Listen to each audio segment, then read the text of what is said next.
BoogeyMan Ben coming round the bend. Is BoogeyMan Ben? Is BoogeyMan Ben? Greetings, my fellow fright fiends, and thanks so much for dropping by the Horror Zone channel. I hope everyone's doing well. This is kind of an impromptu video that I'm shooting. Today is August the 23rd, and it was announced today that Halloween Ends will not only be premiering in theaters on October 14th, but will also be streaming on Peacock, the Peacock network. And this is the same tactic that Universal had last year when Halloween Kills was coming out. And last year it made sense. I mean, we were still kind of in the midst of the pandemic, even though vaccines were available. We were going through the Delta variant and then the Omicron variant, so it made sense that people weren't really feeling that secure about going back into a big crowded place like a movie theater and watching a film. So they had options, and that was an option that they opted for again. Also trying to promote their streaming service, which is Peacock.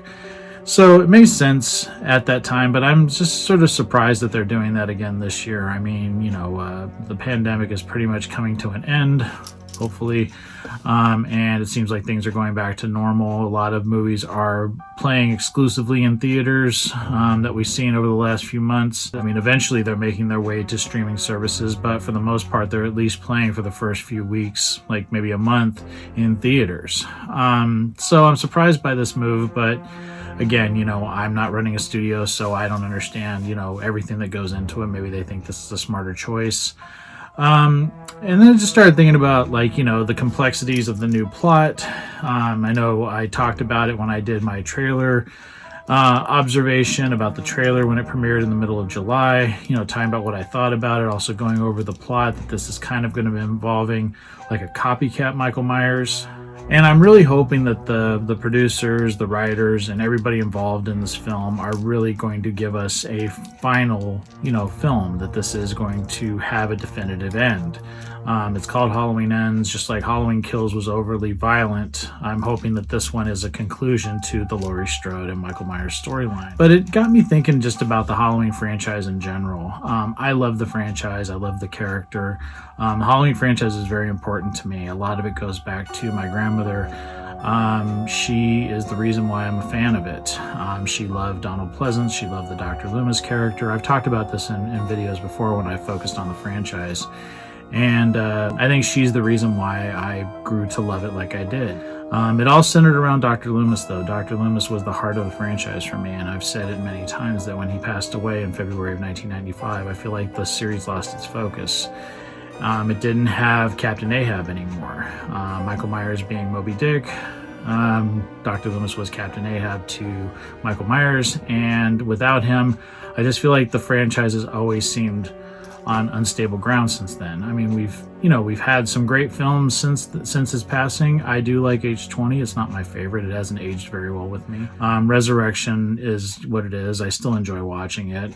I did like the Rob Zombie films, especially Halloween 2. I felt like the Sheriff Brackett character played by Brad Dourif kind of filled that Loomis void in that film, because the Dr. Loomis character played by Malcolm McDowell became such a sleazebag. I really thought that Brad Dourif kind of picked up the reins of the hero in that film, and I really loved him in that film, and I think it's one of Brad Dourif's strongest performances is in Rob Zombie's Halloween 2, which a lot of people don't like. With this new iteration of the franchise, I mean, we've had the last two films in 2018 with Halloween, and then in 2021 with Halloween Kills.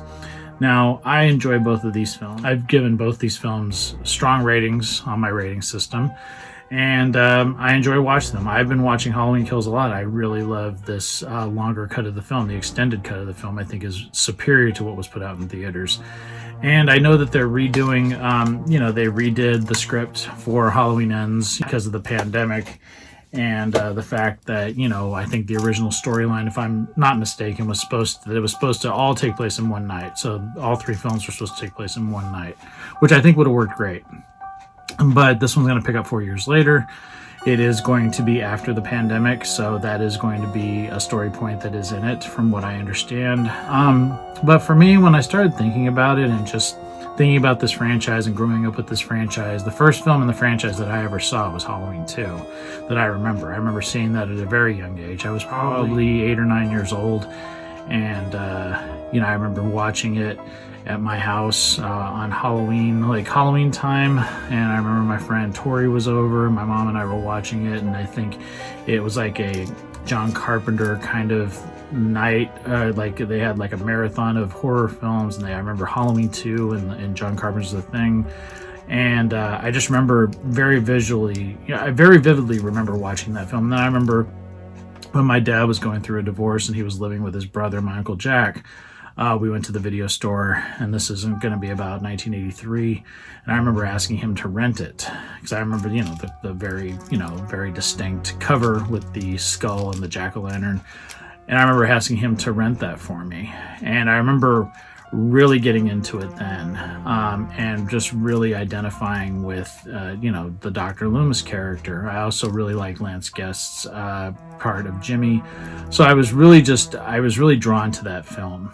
I didn't see the original Halloween in full until I was a little bit older. I was probably about 12 or 13 when I finally saw that film in its entirety. But yeah, I loved Halloween 2. And for me, I really feel like as much as they've done, you know, right with these new films, nothing will beat these original 2 films for me as one story. And I started thinking about that with, you know, this new film and all the speculation that's going on within, you know, horror fan culture on YouTube, and people speculating, like, what's this new film going to be like? Is it really going to wrap up the storyline? You know, I feel like in some ways they've overcomplicated the Michael Myers storyline in so many ways. And for me, I just feel like the story that I love to watch, that I still think has aged beautifully, that just is perfect in every way, is this storyline. You have Halloween 1 and Halloween 2, and I feel like they are one complete story. And the fact that they took Halloween 2 out of it just has never sat right with me. And I feel like Halloween 2018 and Halloween Kills and eventually Halloween Ends, I think they all would have been better films if they would have kept this one in the timeline. I just think it makes sense. I understand that they wanted to go a different route. They wanted to excise the whole thing about Michael Myers and Laurie Strode being brother and sister, being siblings. And I really think it doesn't work.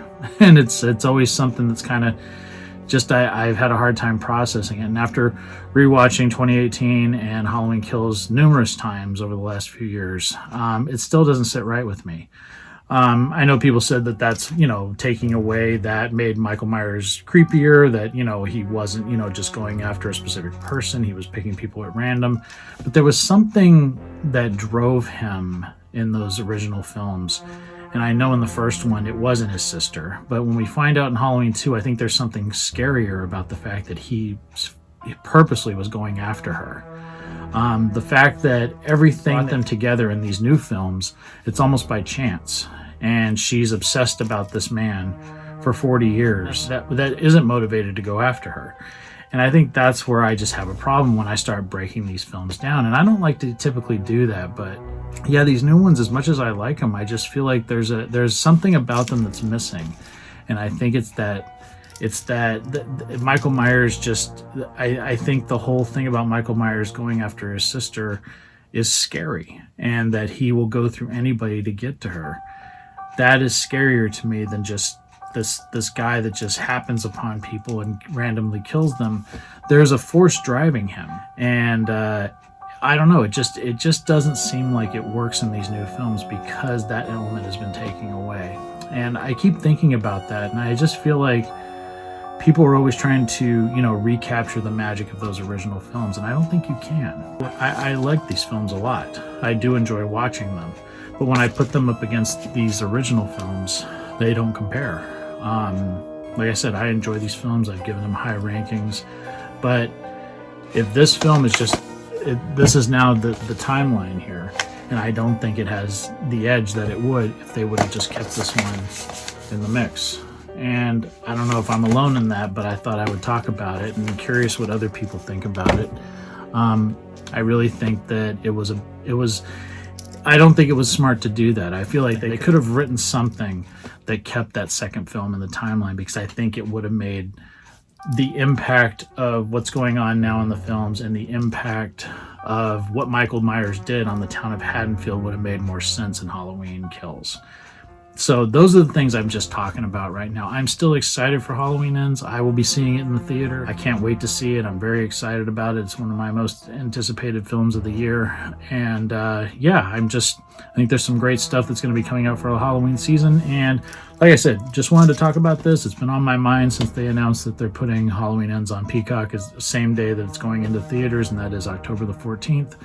Let me know what you guys think. Do you agree with me? Do you guys like Halloween 2 as much as I do? I know there's some people that don't like it, that it wasn't as scary when you found out that he and Laurie Strode were related, but I just think it works better. I think if they had kept this film in the timeline, I think these other two films would work so much better. But let me know what you guys think. Again, I don't know when I'm going to drop this video. I'll probably drop it on the weekend, this coming weekend. Just, you know, getting just some random thoughts, and just thought I would sit down here in the horror zone and talk about it. So thanks so much, everyone, for the support. Thanks so much for watching. Remember to support the sponsor of this video. That's houseofmysteriousSecrets.com. I've been buying horror collectibles from Kevin since 2010. Awesome collection of horror items like shirts, hats, toys, posters, soundtracks. If you check out the site, use code 9350 for a one-time 10% off. Tell them the Boogeyman sent you. And I promise I'll talk to you again real soon. Got some really cool horror stuff lined up. So take it easy. Stay scared as always. And remember, you can't kill the Boogeyman. Peace. Fright Fiends, just want to say thank you again for supporting BoogeyMan Ben's Horror Zone. If you're brand new to the channel and you haven't yet subscribed, please hit the subscribe button down below. Hit the bell notification so you're updated every time I drop a new video. I typically do this once or twice a week with new content. I've been doing this for over 11 years, and the horror genre is a passion of mine, and it really means a lot to me that I can share that passion with all of you guys. Thanks so much again for the support, and I'll talk to you again later. Take it easy. Stay scared as always.